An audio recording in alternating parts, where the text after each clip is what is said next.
اعوذ باللہ السمیع العلیم من الشیطان اللعین الرجیم بسم اللہ الرحمن الرحیم الحمد للہ رب العالمین والصلاة والسلام علی سید الانبیاء والمرسلین سیدنا و نبینا و شفیع المذنبین ابی القاسم محمد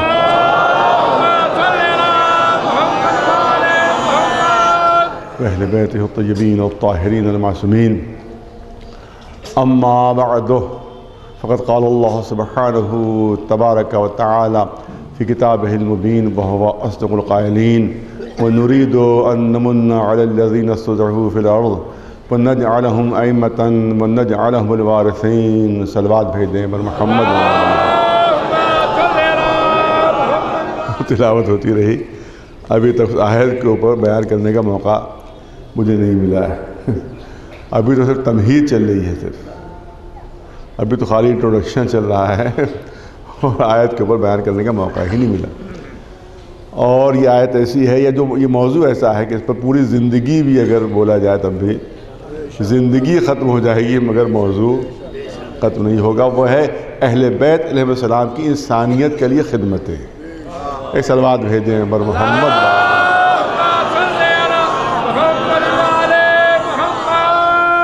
ظاہر ہے کہ یہ موضوع ایسا ہے کہ پوری زندگی اگر اس پر بات کی جائے اور پوری زندگی اگر گفتگو کی جائے تب بھی زندگی کم پڑ جائے گی لیکن موضوع ختم نہیں ہوگا اور موضوع پر پوری بات اور گفتگو نہیں ہو پائے گی. لہذا اسی موضوع کو ان چند مجلسوں میں عرض کرنا ہے. زندگی حیات رہی تو انشاءاللہ اگلے سال بھی یہی موضوع رہے گا. میں تو سمجھتا ہوں کہ پوری زندگی اگر پڑھا جائے اس کے اوپر تب بھی کم ہے. آپ دیکھیں خاص طور سے جو پہلو میں نے ابھی اختیار کیا ہے، ورنہ تو اخلاقیات اگر دیکھ لیں، سیاست دیکھ لیں، دنیا کا ہر پہلو دیکھیں تو کوئی پہلو ایسا نہیں ہے کہ جہاں ائمہ معصومین علیہ السلام کے ارشادات نہ ہوں، ان کی زندگی نمونِ عمل نہ ہو. لیکن میں نے جو فی الحال جو اس وقت میں نے عرض کیا ہے وہ علمی پہلو، کیونکہ ظاہر ہے کہ یہ زمانہ ایسا ہے کہ جو علم کا زمانہ ہے اور علم کی ترقی کا زمانہ ہے اور سائنس کی ترقی کا زمانہ ہے. دوسرے مذاہب میں نے عرض کیا آپ کے سامنے کہ دوسرے مذاہب میں اور اسلام میں یہی بنیادی فرق ہے. یہی بنیادی فرق ہے کہ دوسرے مذاہب میں علم کا حاصل کرنا منع ہے، اسلام میں واجب ہے. اب اسی سے آپ فرق کا اندازہ کر لیجیے کہ دوسرے مذہب علم حاصل کرنے سے روک رہے ہیں اور اسلام کہہ رہا ہے کہ تم علم حاصل کرو، ہر مرد ہر عورت اور اس کا فرض ہے اور واجب و لازم ہے. تو اسی طرح آپ اندازہ کریں کہ زمین و آسمان کا فرق ہے دوسرے مذاہب میں اور اسلام میں. اسی لیے ہمارا کہنا ہے کہ چاہے وہ توریت ہو، چاہے وہ انجیل ہو، چاہے وہ زبور ہو، چاہے وہ دوسرے صحف ابراہیمی ہو، دوسرے صحیفے ہوں یا دوسرے مذاہب ہوں، ان میں سب میں تحریف ہوئی ہے. ان سب کو مسخ کر دیا گیا ہے. زمانے کے لحاظ سے اس میں اضافے ہوئے ہیں، اس میں کمی کر دی گئی ہے. انہیں اپنے مقصد کے لحاظ سے، اپنے غرض کے لحاظ سے، اپنے فائدوں کے لحاظ سے جو انبیاء کے تعلیمات تھے ان کو مسخ کر دیا، ان کو بگاڑ دیا، ان کو ختم کر دیا. لیکن صرف اور صرف اسلام ایسا ہے کہ جو اہل بیت کے ذریعے سے پہنچا، جو آل رسول کے ذریعے سے پہنچا ہے، ویسے ہی آتھینٹک ہے جو 1400 سال پہلے تھا. صلوات بھیج دیں بر محمد.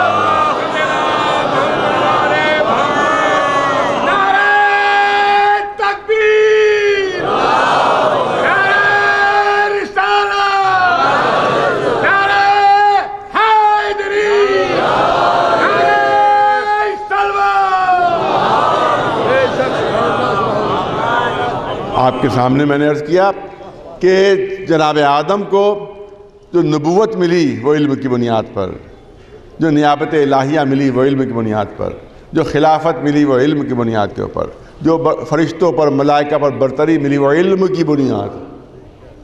علم کی بنیاد پر. اس کا مطلب ہے کہ اسلام میں سب سے بڑا کمال علم ہے، بہترین صفت علم ہے اور بلکہ بہترین عبادت تحصیل علم ہے. اب ظاہر کہ تھوڑا سا موضوع کل بھی تھوڑا سا موضوع خشک ہو گیا تھا، میں نے تو بہت سہل کر کے پیش کیا تھا. بہت سہل کر کے، لیکن اس کے بعد بھی کچھ بچوں جوانوں کو شکایت ہوئی کہ صاحب ہمیں تو سمجھ میں نہیں آیا. ایک صلوات بھیجے پر محمد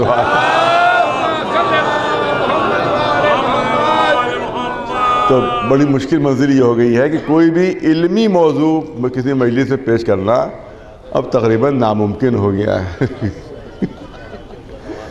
اب آپ ہی کچھ چٹکلے سنا دیجئے اور کچھ اسی طرح کی دو چار باتیں کر دیجئے بس، اور مجلس ختم ہو گئی. سب مجمع بھی خوش، بچے بھی خوش، جوان بھی خوش. سب کوئی علمی موضوع اب چھیڑنا بہت مشکل ہو گیا. آج سے 15 سال پہلے، 20 سال پہلے، 25 سال پہلے علمی موضوعات ممبر پر آتے تھے، لیکن اب بڑی مشکل ہو گئی ہیں.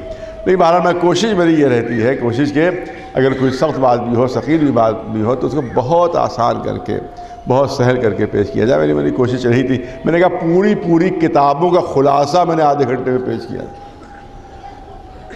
جو پوری کتابیں بچپنے میں کبھی پڑھی تھیں فصاحت و بلاغت کے موضوع پر، اس کا ایک خلاصہ، ایک جسٹ چند جملوں میں پیش کیا تھا، اور کوشش کی تھی بہت سہل انداز سے پیش ہو. بہرحال لیکن وہ بھی بہت اہم موضوع تھا، کیونکہ بہت سے بزرگوں نے ہم سے کہا کہ آج تک پتہ ہی نہیں تھا کہ فصاحت و بلاغت ہے کیا چیز. بہت سے بزرگوں نے بات کہی کہ آج معلوم ہوا جو بچپنے سے سنتے چلے آ رہے تھے، بچپنے سے سنتے چلے آ رہے تھے کہ فصاحت ہے اور بلاغت ہے. آج تک پتہ ہی نہیں تھا کہ فصاحت و بلاغت ہے کیا چیز. پہلی مرتبہ ہمیں معلوم ہوا کہ فصاحت کیا چیز ہے اور بلاغت. صلوات بھیجے بر محمد.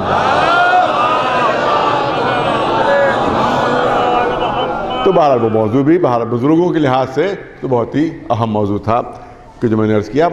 آپ دیکھیں کہ کائنات اس وقت پوری دنیا میں جو بھی علم ہے وہ طفیل ہے محمد و آل محمد.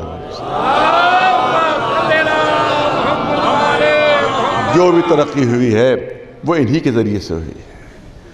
اور آپ دیکھیں کہ یہ علم وہ ہے جس میں کوئی غلطی نہیں ہے. ہر سائنسداں جو ہے وہ دوسرے سائنسداں کی تکذیب کرتا ہے. ہر سائنسداں جو ہے وہ دوسرے سائنسداں کی تھیوری کو رد کرتا ہے. اس کی تھیوری اس وقت تک آگے بڑھتی ہی نہیں جب تک کہ پہلے والی تھیوری رد نہ ہو. جب تک پہلے والے کی تکذیب نہ کی جائے، جب تک پہلے والے کو جھوٹا نہ قرار دیا جائے، اس وقت تک دوسرا سائنسداں آگے نہیں بڑھ سکتا. تو سائنس پوری توجہ، سائنس کی تاریخ ہی یہی ہے کہ ایک دوسرے کو جھٹلایا ہے. پڑھا لکھا مجمع سامنے، سائنس کی تاریخ ہی یہی ہے کہ ایک دوسرے کو جھٹلا دیا ہے تب آگے بڑھے ہیں. اور مذہب کی تاریخ یہ ہے کہ ایک دوسرے کی تصدیق کی ہے تب آگے بڑھے. ایک صلوات بھیجے بلند آواز.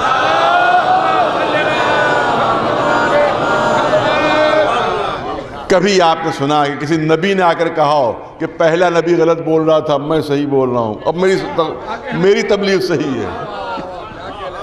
اس کی تبلیغ صحیح نہیں تھی، میری تبلیغ صحیح ہے. اس کی بات صحیح نہیں تھی بلکہ میری بات صحیح ہے.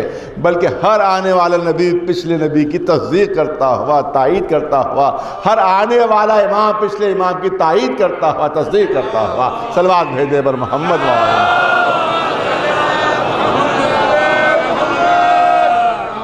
کیونکہ یہ علوم الہیہ کے حامل ہیں، یہ اللہ کے نمائندے ہیں. یہاں کوئی غلطی کا امکان نہیں، یہاں کوئی بھول چوک کا امکان نہیں، یہاں کسی قسم کی کوئی خطا کا امکان نہیں. اب ظاہر ہے کہ یہ بھی زیادہ موضوع ثقیل ہو جائے گا. بھائی کیا کیا جائے کہ ہمارا علم جو ہے وہ اکتسابی ہے. ہمارا علم جو ہے وہ اکتسابی ہے. بڑے سے بڑا سائنسداں کیوں نہ ہو، ارسطو کیوں نہ ہو، افلاطون کیوں نہ ہو، نیوٹن کیوں نہ ہو، آئنسٹائن کیوں نہ ہو، کوئی نہ ہو، سب کا علم جو ہے وہ اکتسابی ہے، حاصل کیا ہوا علم ہے. جو علم حاصل کیا ہوا ہوتا ہے اس میں غلطی کا امکان ہوتا ہے، اس میں غلطی ہوتی ہے، اس میں خطا ہوتی ہے، اس میں بھول چوک ہوتی ہے. کیونکہ جو واسطوں سے علم حاصل ہوتا ہے. اب انشاءاللہ کل اس موضوع پر تھوڑی سی گفتگو ہوگی، کیونکہ آج ایک دم سے ذہن میں خیال آیا، لہذا تفصیل ذہن میں نہیں ہے، میں صرف ہلکا سا اشارہ بھی کر رہا ہوں کہ جو علم واسطوں سے آتا ہے تو ایک واسطہ بھی غلط ہو گیا تو علم غلط ہو جائے گا. ایک واسطہ بھی غلط ہو گیا تو علم غلط ہو جائے گا، نتیجہ غلط ہو جائے گا. لیکن جو علم براہ راست بارگاہ الہی سے ملتا ہے، اس میں غلطی کا کوئی امکان نہیں ہوتا، اس میں خطا کا کوئی امکان نہیں ہوتا۔ لہذا سائنسداں غلطیاں کرتے رہتے ہیں، کسی امام سے کبھی کوئی غلطی نہیں ہوئی، کسی نبی سے کبھی کوئی غلطی نہیں۔ صلوات بھیجے بر محمد وعلا۔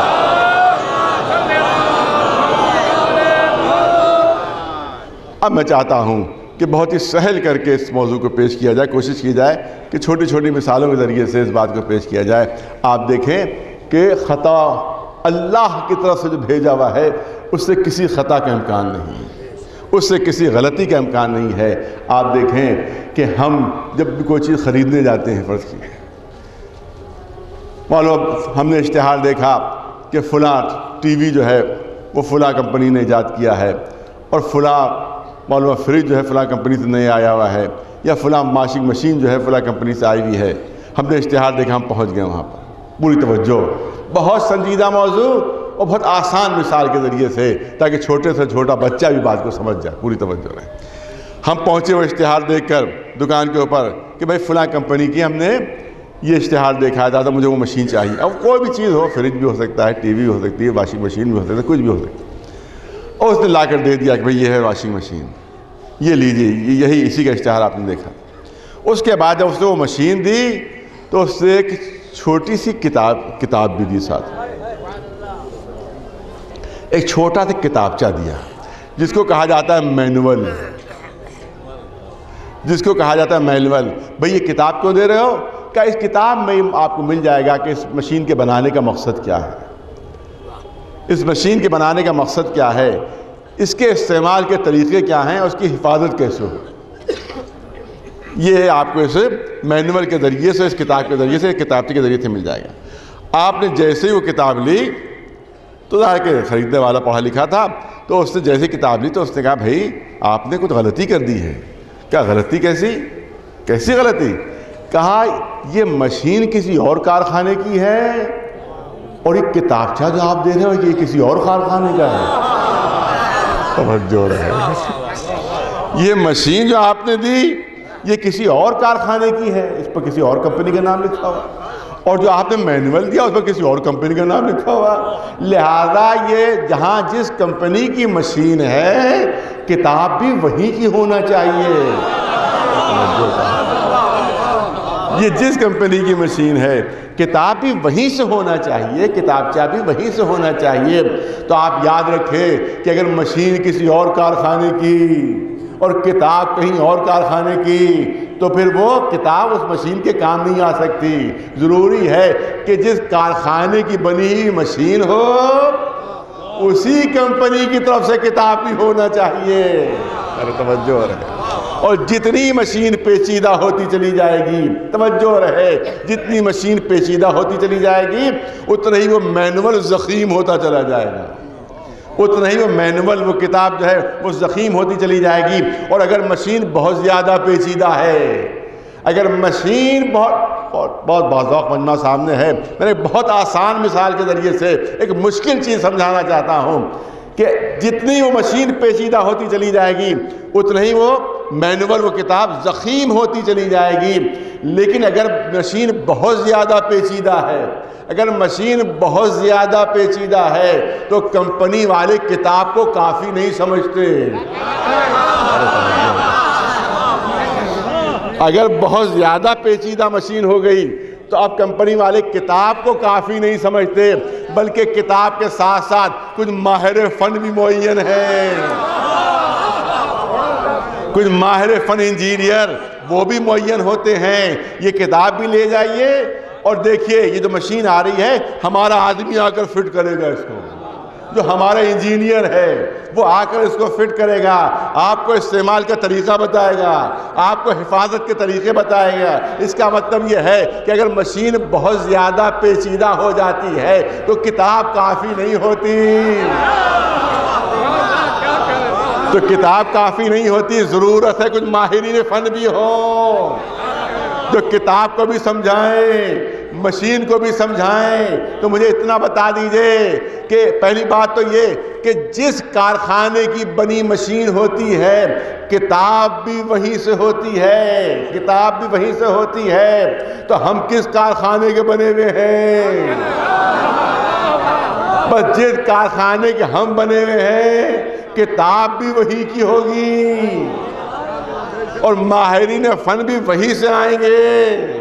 آپ تجربہ کر کے دیکھ لیجئے، پڑھے لکھے حضرات ہیں، تجربہ کر کے دیکھ لیجئے، کسی کمپنی سے آپ نے کوئی مشین خریدی تو اس کے اوپر لکھا ہوگا کہ بھئی ہمارے ہی کارخانے سے آئے گا انجینئر، اور آپ نے اگر کسی اور کارخانے سے بلا لیا تو وہ مشین کو ہاتھ بھی نہیں لگائے گا۔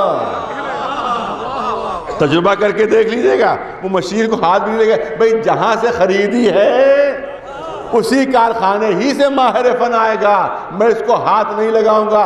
اس کا مطلب ہے کہ جس کارخانے کی مشین ہوتی ہے کتاب بھی وہی کی ہوتی ہے، ماہر فن بھی وہی کے ہوتے ہیں۔ ہم کس کارخانے کے بنے ہوئے ہیں؟ بس جس کارخانے کے ہم بنے ہوئے ہیں کتاب بھی وہی سے ہوگی، ماہرین فن بھی وہی سے ہوں گے۔ ہم کارخانے قدرت کے بنے ہوئے، ہم اللہ کے کارخانے کے بنے ہوئے، لہذا کتاب بھی وہی سے ہوگی، ماہرین فن بھی وہی سے ہوں گے۔ کتاب کا نام ہے قرآن مجید، ماہرین فن کا نام ہے محمد و آل محمد۔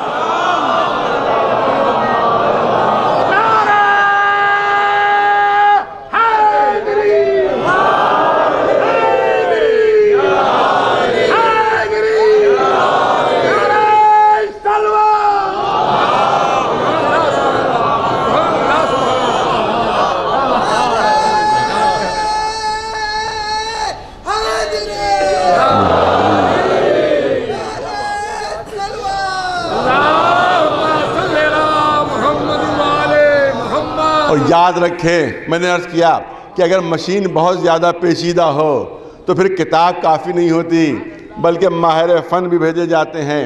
تو مجھے اتنا بتا رہی سب سے پیچیدہ مشین کون سی ہے؟ سب سے پیچیدہ مشین خود انسان ہے۔ سب سے پیچیدہ مشین خود انسان ہے۔ میں مثال پیش کر دوں اور بات واضح ہو جائے گی کہ دنیا کی کوئی بھی مشین ہو، ہندوستان کے انجینئر ٹھیک نہیں کر سکے، معلوم ہے کہ امریکہ سے بلا لیے گئے، امریکہ والے ٹھیک نہیں کر سکے، جرمنی سے بلا لیے گئے، جرمنی والے ٹھیک نہیں کر سکے، جاپان سے بلا لیے گئے، معلوم کہیں نہ کہیں سے آ کر ان انجینئرز نے اس پیچیدہ مشین کو ٹھیک کر دیا، درست کر دیا، کام کرنے لگی۔ لیکن ایک مشین ایسی پیچیدہ ہے، ایک دیکھیں محاورہ بھی اور حقیقت بھی، لکھنؤ کا مجمع ہے، محاورہ بھی اور حقیقت بھی، ایک مشین ایسی پیچیدہ ہے، ایسی پیچیدہ ہے کہ کبھی اگر ایک اسکرو بھی ڈھیلا ہو جاتا ہے،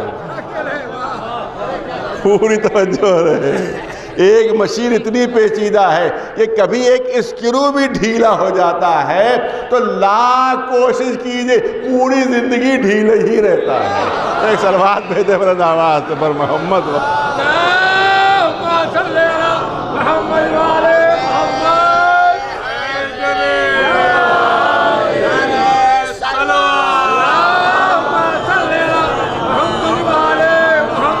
اس کا مطلب یہ ہے کہ سب سے پیچیدہ مشین کا نام خود انسان، سب سے پیچیدہ مشینری خود انسان۔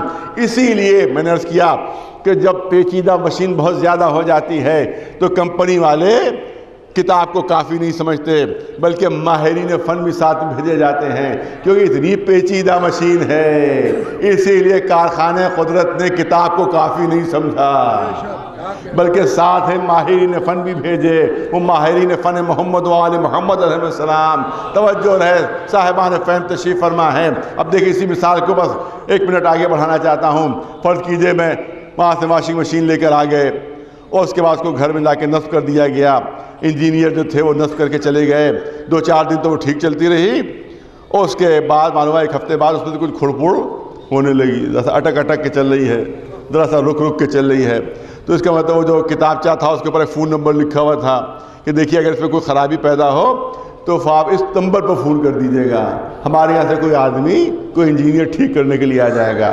جب دیکھا اس میں کچھ کھڑپڑ ہو رہی ہے تو ہم نے کہا کچھ زیادہ خراب نہ ہو جائے، لہٰذا جلدی سے فون کر دیا جائے تاکہ آج جو تھوڑی بہت خرابی ہے وہ اس پہ دور کر دی جائے۔ لہٰذا جب ہم فون کر دیا انہوں نے کہا فلاں وقت ہمارا آدمی جو ہے وہ آپ کے گھر پہنچ جائے گا۔ وہ انجینئر آیا، ہم لے کر گئے، اس مشین کو ٹھیک کرنا شروع کیا۔ اس مشین کو ٹھیک کرنا شروع کیا تو عجیب بات ہوئی، بجائے ٹھیک کرنے کو اور خراب کر دیا۔ بجائے ٹھیک کرنے کے اس کو اور خراب کر دیا. پہلے تو تھوڑی بہت رک رک کے چلتی بھی تھی اور تو بالکل ہی جام ہو گئی, اب چلی نہیں رہی ہے. مجھے اتنا بتائیے کہ ریئیکشن کیا ہوگا ہمارا. رد پوری توجہ رہے, بہت سنجیدہ پہلو, بہت آسان گفتگو میں, بہت آسان مثال کے ذریعے سے ایک بہت سنجیدہ موضوع پیش کرنا چاہتا ہوں. اب اس کو ٹھیک کرنے کی جب آیا وہ, تو بجائے ٹھیک کرنے کو اس نے اور خراب کر دیا. پہلے رک رک کے چلتی بھی تھی, اب تو بالکل ہی جام ہو گئی. تو ہمارا ریئیکشن کیا ہوگا؟ فوراً اسی نمبر پر فون کریں گے, اور اس کے علاوہ کوئی اور جملہ نہیں ہوگا ہمارا, اس کے علاوہ کوئی اور جملہ نہیں ہوگا ہمارا کہ ارے کس کو بھیج دیا. توجہ چاہ رہا ہوں, کس کو بھیج دیا؟ ارے بجائے ٹھیک کرنے کا اور خراب کر دیا اس نے. کس کو بھیج دیا آپ نے؟ اس کا مطلب یہ ہے کہ اگر کہیں سے کوئی بھیجا ہوا آئے, اگر وہ کوئی غلطی کرے, تو یہ غلطی صرف اس کی نہیں ہوتی ہے, حقیقت میں بھیجنے والے کی ہو جاتی ہے. کہ تم نے اس نالائق کو بھیجی کیوں دیا جس کو کچھ نہیں آتا تھا؟ اس نے بجائے ٹھیک کرنے کے اور خراب کر دیا. اس کا مطلب یہ ہے کہ اگر کہیں سے کوئی آئے, اگر وہ کوئی غلطی کرے, تو یہ غلطی صرف اس کی نہیں رہتی ہے, بلکہ اس تک پہنچ جاتی ہے کہ جس نے بھیجا ہے.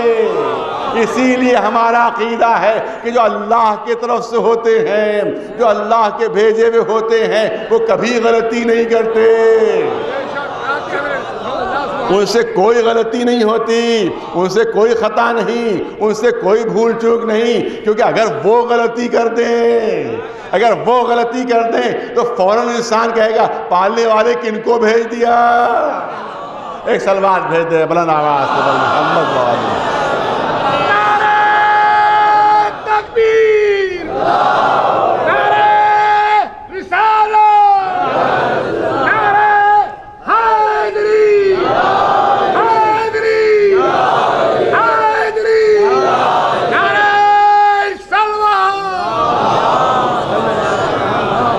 اور اسی کو عصمت کہتے ہیں, اسی کو عصمت کہتے ہیں, اسی کو معصوم کہتے ہیں. اسی لیے ہم سب کا عقیدہ یہی ہے, اگرچہ مسلمانوں میں اختلاف ہے اس بات پر, اس موضوع پر نہیں عرض کرنا ہے, بس ہلکا سا اشارہ. مسلمانوں میں اختلاف ہے کہ جو اللہ کی طرف سے بھیجے ہوئے آتے ہیں وہ معصوم ہوتے ہیں نہیں ہوتے ہیں. اکثریت کی مانتی ہے کہ ہمارے ہی جیسے, ہمارے ہی جیسے ہوتے ہیں.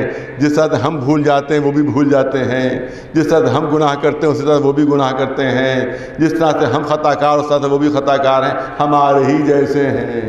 کچھ نے کہا کہ بھائی اگر بہت زیادہ آپ کو ضد ہے تو بڑا بھائی تو ہم مان سکتے ہیں, اس سے زیادہ کا کوئی درجہ ہم نہیں دے سکتے. ایک سلوات بھیج دے بر محمد وآلہ. لیکن آپ یاد رکھیں اس بات کو کہ اگر اللہ کی طرف سے کوئی آیا ہے, اللہ کی طرف سے بھیجا ہوا ہے, تو اگر اس نے کوئی غلطی کی, اگر اس نے کوئی خطا کی, تو یہ اس کی خطا نہیں ہوگی بلکہ وہاں تک پہنچ جائے گی کہ جس نے بھیجا ہے. اسی لیے اللہ کی طرف سے جو بھیجے ہوئے ہوتے کوئی خطا نہیں ہو سکتی, ان سے کوئی غلطی نہیں ہو سکتی, ان سے کوئی گناہ نہیں, کوئی گناہ نہیں. ہر نجاست سے پاک و صاف, توجہ رہے, ہر نجاست سے پاک و صاف ہوتے ہیں. کیونکہ جو خود نجس ہو, جو خود نجس ہو, وہ نجاست میں اضافہ تو کر سکتا ہے, کسی نجس کو پاک نہیں کر سکتا. ایک سلوات بھیج دے بلند آواز.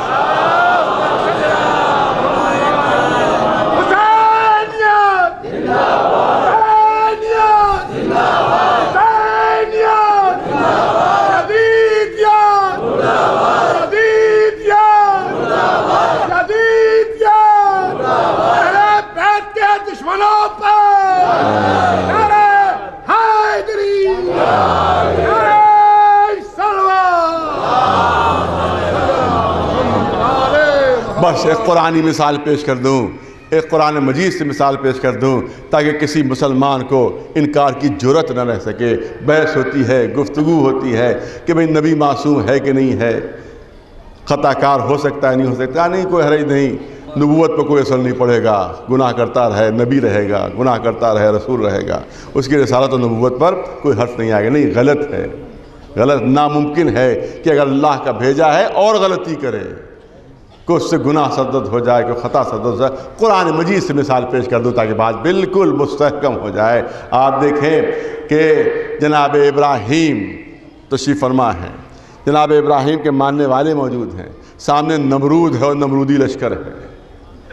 قدرت نے اب دیکھیے نمرودیوں کو مٹانے کے لیے کون سا لشکر بھیجا؟ مچھروں کا لشکر، مچھروں کا لشکر بھیجا نمرودیوں کو مٹانے کے لیے۔ اور آپ جانتے ہی ہیں کہ وہ نمرودی لشکر کے ناک میں گھل جاتے تھے اور بھیجے تک پہنچ جاتے تھے اور بھیجا ان کا ختم کر دیتے تھے۔ تڑپ تڑپ کر مر گئے، نمرود بھی مر گیا اور سارے نمرودی بھی مر گئے مچھروں کے ذریعے سے، مچھروں کے ذریعے سے۔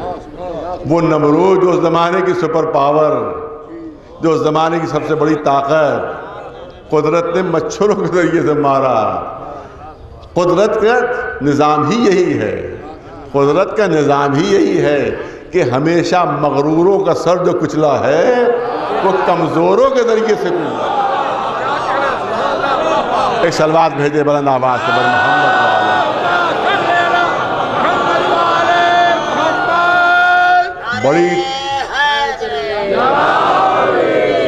بڑی طاقتوں کو جو ذلیل کیا ہے وہ چھوٹی طاقتوں کے ذریعے سے ذلیل کیا ہے، چھوٹی طاقتوں کے ذریعے سے انہیں شکست دی ہے۔ حقیر سے مچھر، اور کہاں وہ نمرود، اس کا عظیم لشکر، سب تباہ و برباد ہو گئے۔ لیکن میں اعتراض کرنا چاہتا ہوں کہ مچھر تھے ظاہر جانور، جب مچھر ہے تو جانور ہے، جب جانور ہے تو عقل نہیں، پوری توجہ ہے۔ جب جانور ہے تو عقل نہیں ہے، جب عقل نہیں ہے تو غلطی بھی ہو سکتی ہے، خطا بھی ہو سکتی ہے۔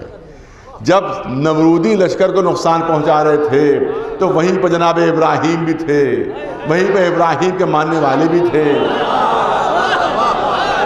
یہ بھی ہو سکتا ہے کہ جناب ابراہیم کے کسی ماننے والے کو نقصان پہنچا دیتے، ان میں سے کوئی ختم ہو جاتا، ان میں سے کوئی مر جاتا، لیکن بے عقل جانور تھا مگر غلطی نہیں کی۔ بہت باذوق مجمع میرے سامنے ہے، بہت پڑھا لکھا مجمع میرے سامنے ہے، جانور ہے، بے عقل ہے، بے فہم ہے، ادراک نہیں، شعور نہیں، سمجھ نہیں، عقل نہیں، لیکن اس کے بعد بھی غلطی نہیں کی، غلطی نہیں کی۔ دوسری قرآنی مثال کہ جس وقت ابرہہ کے لشکر نے حملہ کیا ہے کعبے کو ڈھانے کے لیے، تو آپ دیکھیں کہ ہاتھی، زبردست ہاتھی، خوشی کا سب سے بڑا جانور ہاتھی، وہ جھومتے ہوئے چلے آ رہے ہیں، کاہے کے لیے؟ کعبے کو ڈھا دیں، کعبے کو ڈھا دیں۔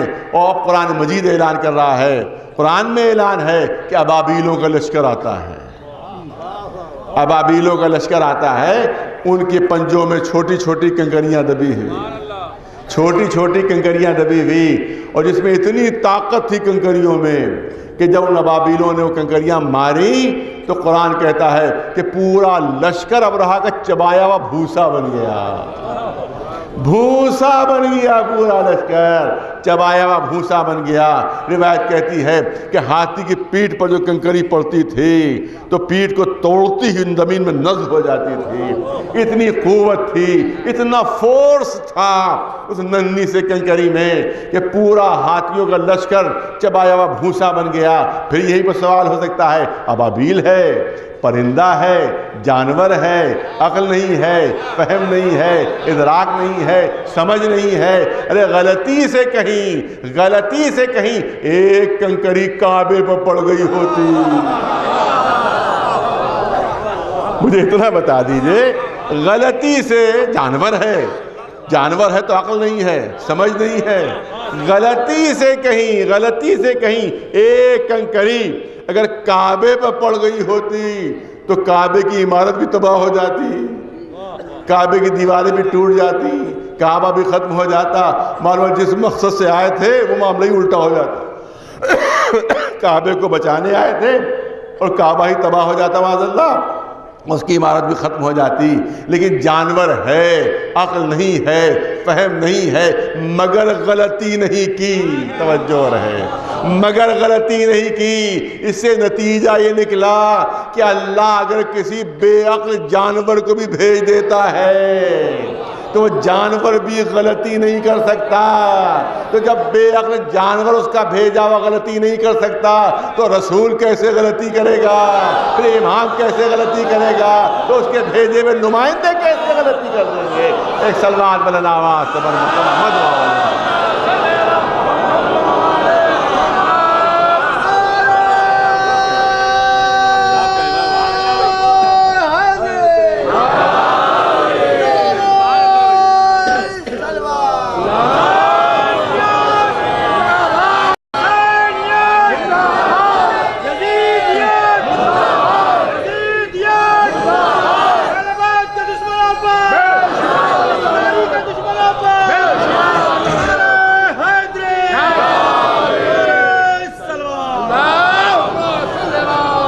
بس توجہ رہے. بچے اور جوان بھی یہاں پر موجود ہیں. میں اس کرنا چاہتا ہوں کہ قدرت نے کیا انداز اختیار فرمایا. اس زمانے کی سپر پاور، اس سے مقابلے کے لیے کوئی بڑی فوج نہیں بھیجی، کوئی بڑا لشکر نہیں بھیجا. یہ بھی ہو سکتا تھا کہ ہاتھیوں کا لشکر تھا، اس کے مقابلے میں اللہ ڈائنوسارز کو دوبارہ زندہ کر دیتا. آج کے جوانوں کے لیے گفتگو ہے. جو ڈائنوسارز آج سے کروڑوں سال پہلے تھے، جن کے آپ ڈھانچے ملتے ہیں کہیں نہ کہیں، تو اس کو دوبارہ زندہ کر دیتا. جو ہاتھیوں سے کئی گنا بڑے، وہ دوبارہ زندہ ہو جاتے اور آ کے اپنے پیروں تلے ان ہاتھیوں کو کچل دیتے اور رون دیتے. دوسری صورت یہ ہو سکتی تھی کہ ابابیلوں کے پنجوں ہی میں اتنی طاقت پیدا کر دیتا، اتنی قوت پیدا کر دیتا کہ وہ بڑی بڑی چٹانیں اٹھا لیتی. توجہ رہے، بڑی بڑی چٹانیں اٹھا لیتی اور وہ چٹانیں اٹھا کر ابرہہ کے لشکر پر ڈال دیتی اور پورا ابرہہ کا لشکر کچل جاتا اور پس جاتا. نہ اللہ نے ہاتھیوں سے بڑا کوئی جانور پیدا کیا، توجہ رہے، نہ ہاتھیوں سے بڑا کوئی جانور پیدا کیا، نہ ابابیلوں کے پنجوں میں اتنی قوت دی کہ وہ بڑی بڑی چٹانوں کو اٹھا لیں، بلکہ جتنی ان کی فطری قوت تھی، جتنی ان کی نیچرل طاقت تھی، وہ اسی کے مطابق انہی نے چھوٹی چھوٹی کنکریوں کو اٹھایا، چھوٹی چھوٹی کنکریوں کو اٹھایا. لیکن قدرت نے ان کنکریوں میں اتنی طاقت پیدا کر دی کہ پورا لشکر چبایا ہوا بھوسا بن گیا. قیامت تک کے لیے درس ہے، قیامت تک کے لیے سبق ہے کہ دیکھو اپنی کمزوری نہ دیکھنا کبھی، باطل کی طاقت نہ دیکھنا کبھی، بلکہ اللہ کے بھروسے پر باطل سے ٹکرا جاؤ. ٹکرانا تمہارا کام، فتح دینا ہمارا کام.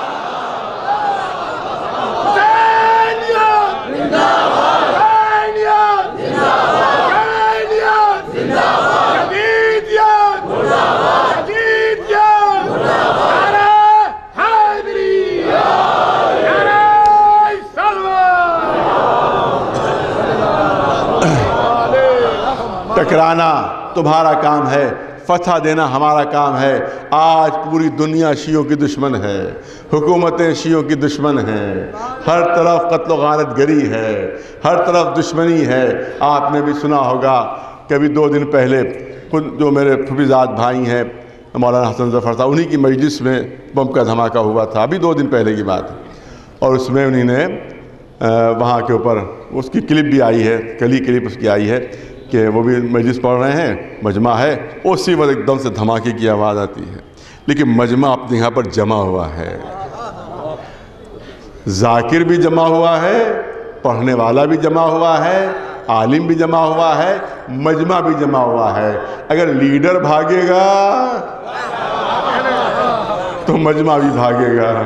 لہذا وہاں وہ بھی ممبر پر ہیں، پورا مجمع بھی جمع ہوا ہے، کیونکہ یہ بھاگنے والوں کے ماننے والے نہیں ہیں، بلکہ میدان جنگ میں قدم جمانے والوں کے ماننے والے ہیں. ایک صلوات بھیجیں بر محمد وعلا.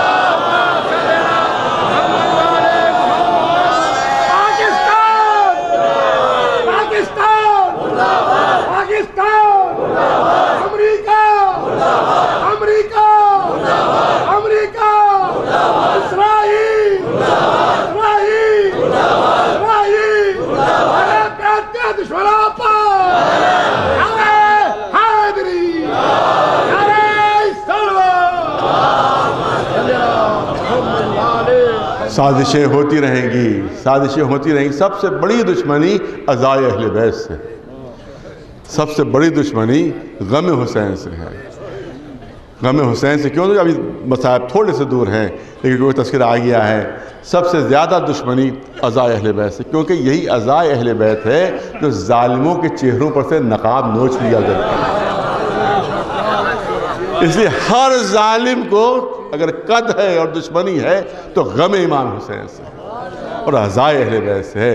لیکن میں نے پہلی مجلس میں عرض کیا تھا کہ دنیا کوشش کرتے تھک جائے گی، غم حسین بجائے گھٹنے کے بڑھتا رہے گا، کیونکہ معجزہ الہیہ ہے، یہ اللہ کا وعدہ ہے، یہ ایک دکھیاری ماں کی دعا ہے۔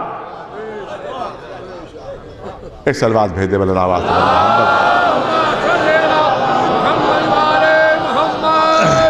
تو بہرحال وہی چند جملے آپ کے سامنے کہ اب یہاں پر ایک بات کہی جاتی ہے، کبھی کبھی ایران کے سلسلے میں بات کہی جاتی ہے کہ صاحب سپر پاور سے لڑ رہے ہیں، ایک طرف روس ہے، ایک طرف امریکہ ہے، صاحب کہاں چھوٹا سا ملک اور کہاں امریکہ اور کہاں امریکہ کی طاقت۔ تو میں کہوں گا کم از کم کسی مسلمان کو یہ بات نہیں کہنا چاہیے، کم از کم کسی مسلمان کو یہ بات نہیں کہنا چاہیے، اور قرآن پر ایمان رکھنے والے کو یہ بات نہیں کہنا چاہیے۔ جو قرآن مجید پر ایمان رکھتا ہے اسے جملہ نہیں کہنا چاہیے، جو قرآن پر ایمان رکھتا ہے اسے جملہ نہیں کہنا چاہیے، کیونکہ فوراً جواب دیا جائے گا جب کہا جاتا ہے کہ کہاں ایران اور کہاں امریکہ، کہاں ایران اور کہاں امریکہ، فوراً کہا جائے گا کہ کہاں ابابیل اور کہاں ہاتھی،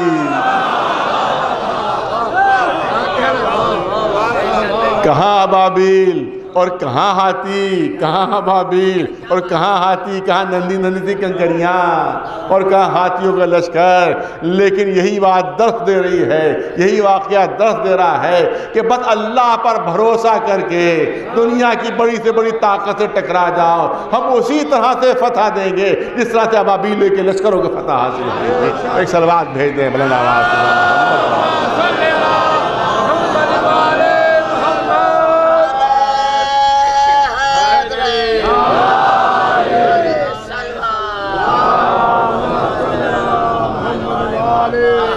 بس موضوع بہت وسیع ہے، بڑی مشکل ہے میرے لیے، لیکن میں چاہوں گا کہ مختصر کر کے اور اختصار سے آپ کے سامنے عرض کروں۔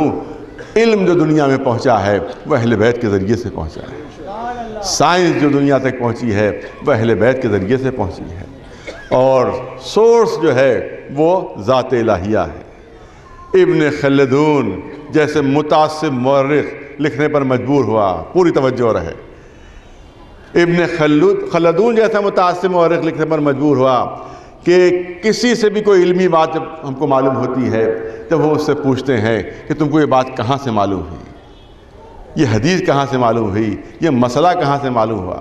تو فوراً کہتا ہے کہ فلاں صحابی نے مجھ سے کہا، کوئی کہتا فلاں صحابی نے کہا، کوئی کہتا فلاں صحابی نے کہا، کسی سے پوچھو تو کہتا فلاں زوجہ رسول نے بتایا، کسی سے پوچھو تو کہتا فلاں تابعی نے بتایا۔ تابعی یعنی جو صحابہ کے بعد کی جماعت ہے وہ تابعی کہلاتے ہیں، فلاں تابعی نے بتایا۔ کسی سے پوچھا کہاں معلوم ہوا، کہا تبع تابعی نے بتایا، یعنی تابعین کے بعد جو سلسلہ ہے اس کو تبع تابعی کہتے ہیں، انہی نے بتایا۔ تو ہر ایک اپنا الگ الگ سورس بتا رہا ہے، ہر ایک اپنا الگ الگ سورس بتا رہا ہے، مگر جب سلسلہ امامت میں کسی سے پوچھا، جب اہل بیت میں سے کسی سے پوچھا، جب اہل بیت میں سے کسی سے پوچھا تو ہر ایک یہی کہہ رہا ہے کہ مجھ سے میرے باپ نے بتایا، وہ کہہ رہا مجھ سے میرے باپ نے بتایا، اس نے کہا مجھ سے میرے باپ نے بتایا، اس نے کہا مجھ سے میرے باپ نے بتایا۔ سلسلہ پہنچا علی ابن ابی طالب تک، سلسلہ پہنچا علی ابن ابی طالب تک۔ ارے آپ کو کہاں سے معلوم ہوا؟ ھذا ما زقنی رسول اللہ زقا زقا، یہ وہ علوم ہے جو رسول نے مجھے بھرائے ہیں۔ اے رسول آپ کو کہاں سے معلوم ہوا؟ جبریل لے کر آئے تھے۔ اے جبریل تم کہاں سے لا رہے؟ بارگاہ الہیہ سے لے کر آ رہا ہوں۔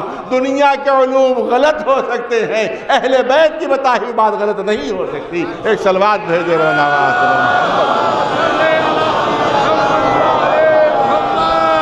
ایک سلوات بلند آواز بر محمد۔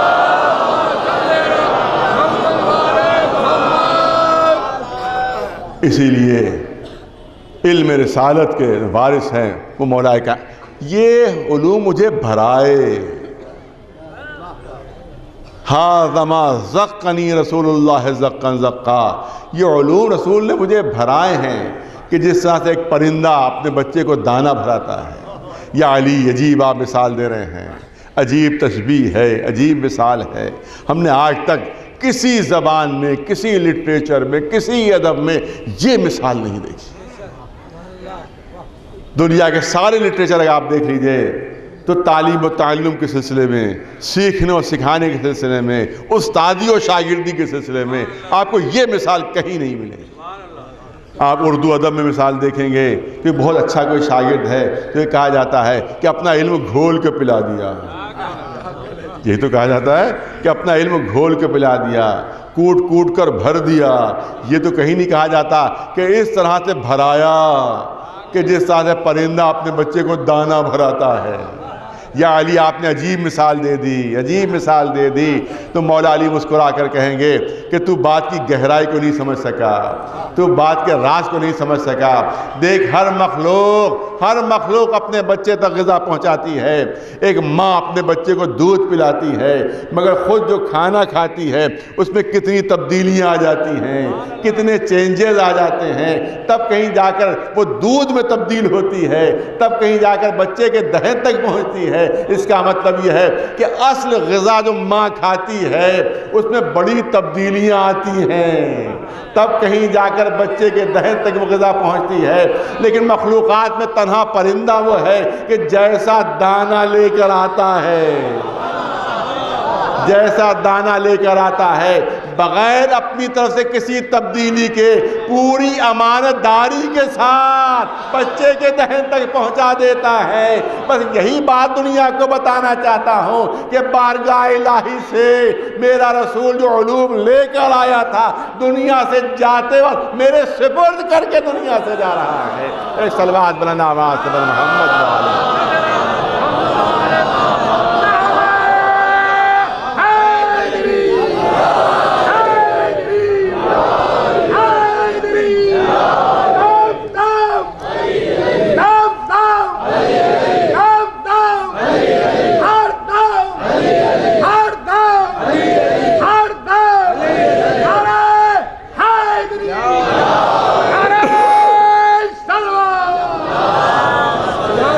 بس اب دامن وقت میں گنجائش نہیں رہی ہے، دامن وقت میں گنجائش نہیں، کیونکہ جمعے کا لحاظ بھی رکھنا ہے، لہذا کم وقت رہ گیا میرے پاس، بس 2-3 منٹ اور لینا اس سلسلے میں۔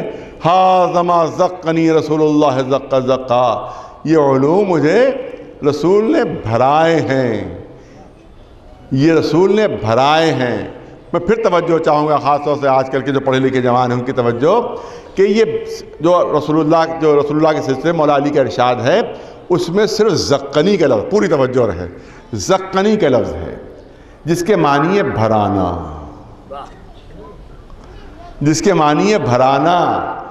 یہ پرندہ وغیرہ جو ہے یہ لفظ نہیں استعمال ہوا ہے، یہ تو ہماری طرف سے توضیح ہوتی ہے۔ اور عجیب توجہ چاہوں گا، عجیب قول ہے مولا کا اور آقا کا۔ آپ دیکھیں کہ یہ جو اس کی توضیح ہوتی ہے کہ جس طرح سے ایک پرندہ اپنے بچے کو دانہ بھراتا ہے، تو مولا کے قول میں پرندے کا لفظ کہیں نہیں ہے، یہ بھرانے کے لفظ سے توضیح ہوتی ہے، یہ بھرانے کے لفظ سے تشریح ہوتی ہے۔ تو تشریح میں کہا جاتا ہے، توضیح میں کہا جاتا ہے، ایکسپلینیشن میں کہا جاتا ہے کہ جس طرح سے ایک پرندہ اپنے بچے کو دانہ بھراتا ہے، مگر مولا نے پرندے کا لفظ استعمال نہیں کیا ہے، صرف بھرانے کا لفظ استعمال کیا ہے، زقنی، جس کو انگریزی میں کہتے ہیں فیڈ کرنا۔ ارے توجہ چاہیے، جس کو انگریزی میں کہتے ہیں فیڈ کرنا۔ لہذا اب آج کے زمانے کے لحاظ سے معنی بیان کیے جائیں گے، اب موجودہ ترقیوں کے لحاظ سے معنی بیان ہوں گے۔ فیڈ کرنا، مجھے اتنا بتا دیے، میں تو سمجھتا ہوں کہ جو آج کی ماڈرن اصطلاح ہے وہ علی 1400 سال پہلے استعمال کر رہے ہیں۔ آج کی جو ماڈرن اصطلاح ہے والی 1400 سال پہلے استعمال کریں، فیڈ کرنا۔ جب ایک کمپیوٹر سے دوسرے کمپیوٹر میں علوم منتقل کیے جاتے ہیں، جب ایک ہارڈ ڈسک سے دوسری ہارڈ ڈسک میں ڈیٹا منتقل کیا جاتا ہے، جب ایک سی ڈی سے دوسری سی ڈی میں جب علم منتقل ہوتا ہے تو اس کو کیا کہا جاتا ہے؟ کمپیوٹر کو پڑھایا جا رہا ہے، کمپیوٹر کو سکھایا جا رہا ہے، کمپیوٹر کو تعلیم دی جا رہی ہے، بلکہ کہا جاتا ہے کمپیوٹر میں فیڈ کیا جا رہا ہے، کمپیوٹر میں فیڈ کیا جا رہا ہے۔ اور مجھے اتنا بتا دیجئے کہ لاکھ علم ہو، کتنی ہی بڑی مقدار میں ہو، ہزاروں کتابیں کیوں نہ ہوں، ہزاروں، ایک سی ڈی میرے پاس ہے جس میں 60,000 کتابیں ہیں۔ میں نے پہلے بیان کیا تھا 3,000، یہ 15 سال پہلے کی بات ہے۔ اب 60,000 کتابیں ایک ہارڈ ڈسک میں اور ایک سی ڈی میں۔ ادھر آپ نے ایک کمپیوٹر کو دوسرے کمپیوٹر سے جوڑا، صرف 5 منٹ کے اندر ادھر کا علم ادھر منتقل ہو گیا، ادھر کا علم ادھر منتقل ہو گیا۔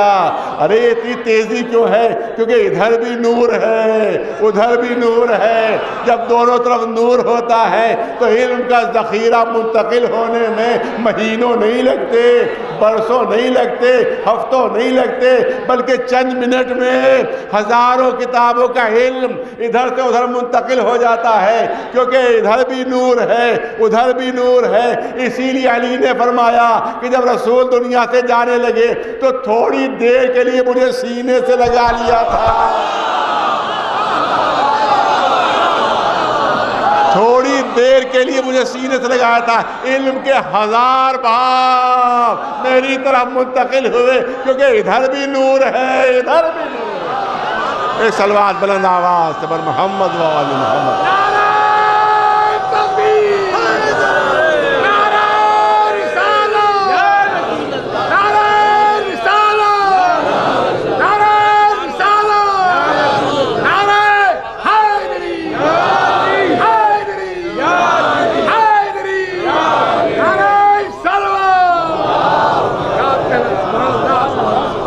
تو وارث علوم رسالت کا نام ہے علی، وارث علوم رسالت کا نام ہے علی۔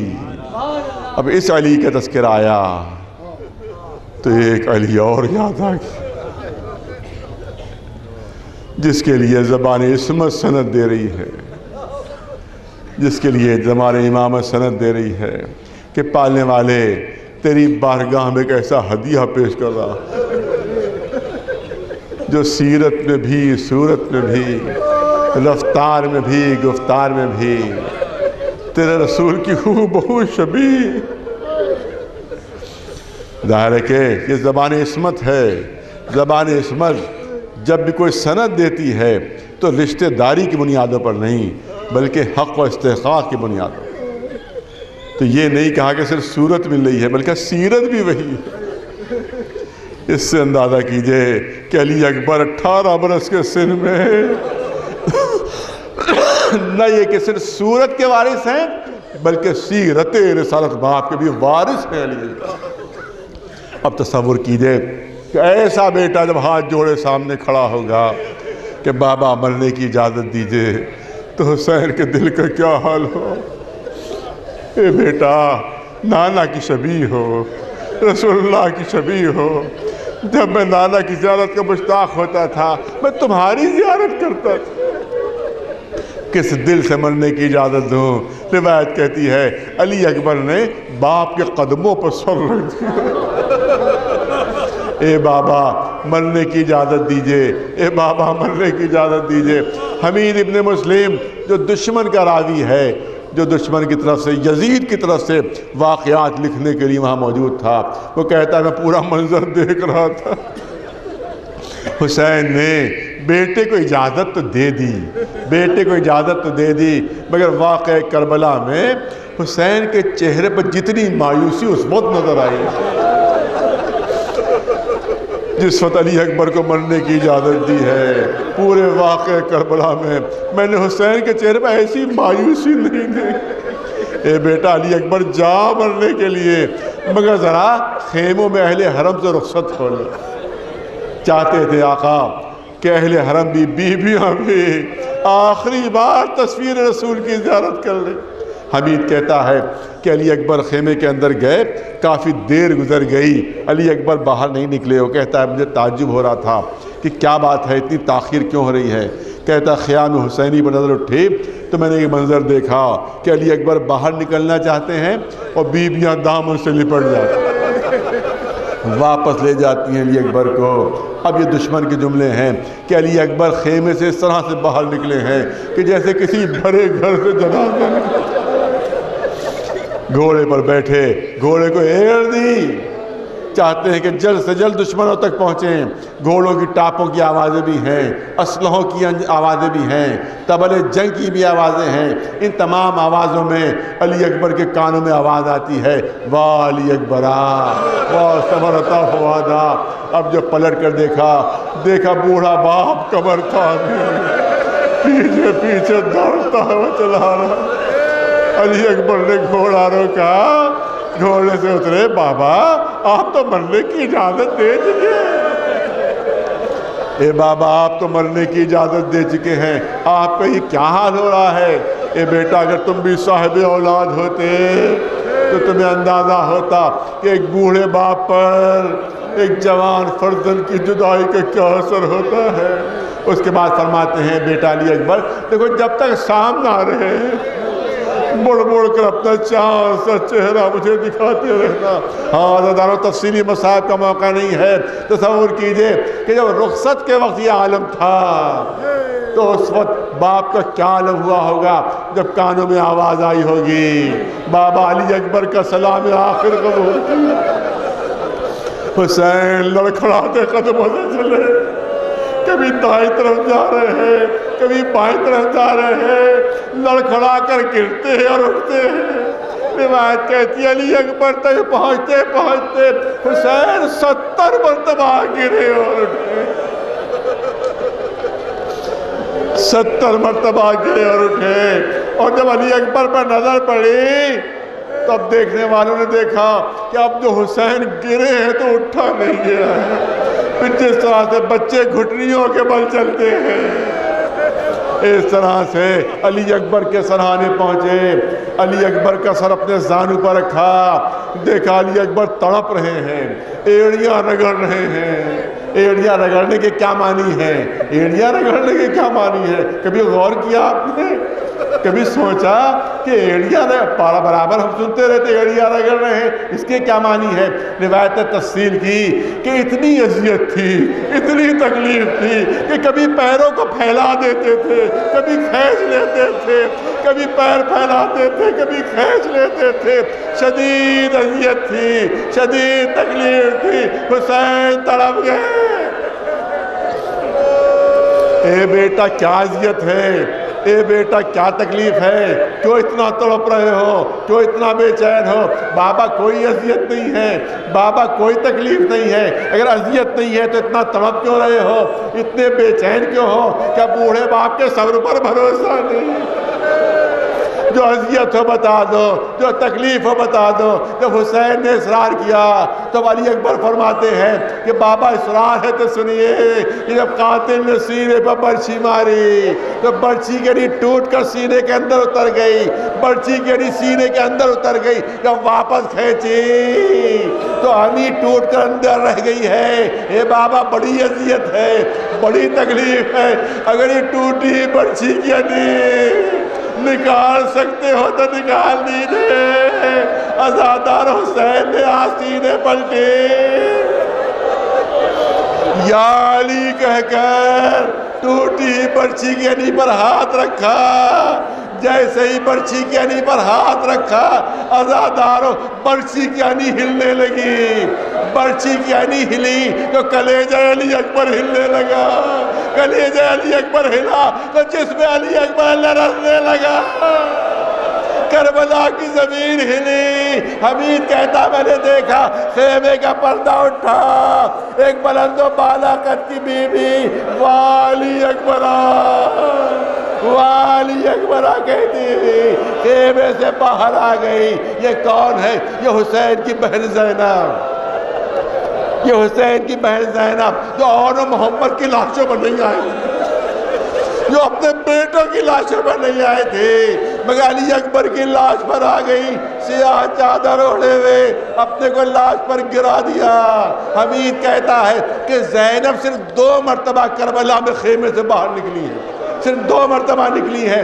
ایک مرتبہ تب کہ جب علی اکبر کی لاش آئی ہے، تب خیمے سے باہر نکلی سیاہ چادر اوڑھے ہوئے. پھر وہ کہتا ہے دوبارہ کب نکلی؟ کہ جب شمر کا خنجر چل رہا تھا، کوئی منادی آواز دے رہا تھا، اللہ قتل الحسین بکربلا، اللہ ظفر حسین بکربلا. حبیب کہتا میں نے دیکھا، پھر خیمے کا پردہ اٹھا، وہی بی بی واہ حسینہ واہ حسینہ کہتی خیمے سے باہر نکل آئی. مگر عجیب جملے لکھتا ہے کہ جب علی اکبر کے لیے نکلی تھی تو کالے رنگ کی چادر اوڑھے ہوئی تھی، سیاہ رنگ کی چادر اوڑھے ہوئی تھی. مگر جب حسین کے لیے نکلی تو سرخ رنگ کی چادر اوڑھے ہوئے. وہ کہتا ہے میری سمجھ میں نہیں آ رہا ہے کہ بہن بھائی کی لاش پر جا رہی اور سرخ رنگ کی چادر اوڑھے ہوئے. جب یہی بات چوتھے امام سے کہی گئی تو آقا نے سر پیٹ کر کہا ارے یہ سرخ رنگ نہیں تھا، یہ علی اکبر کے سینے کا خون تھا کہ جس سے پوری سیاہ چادر سرخ رنگ میں تبدیل ہو گئی تھی. والی اکبرہ والی اکبرہ.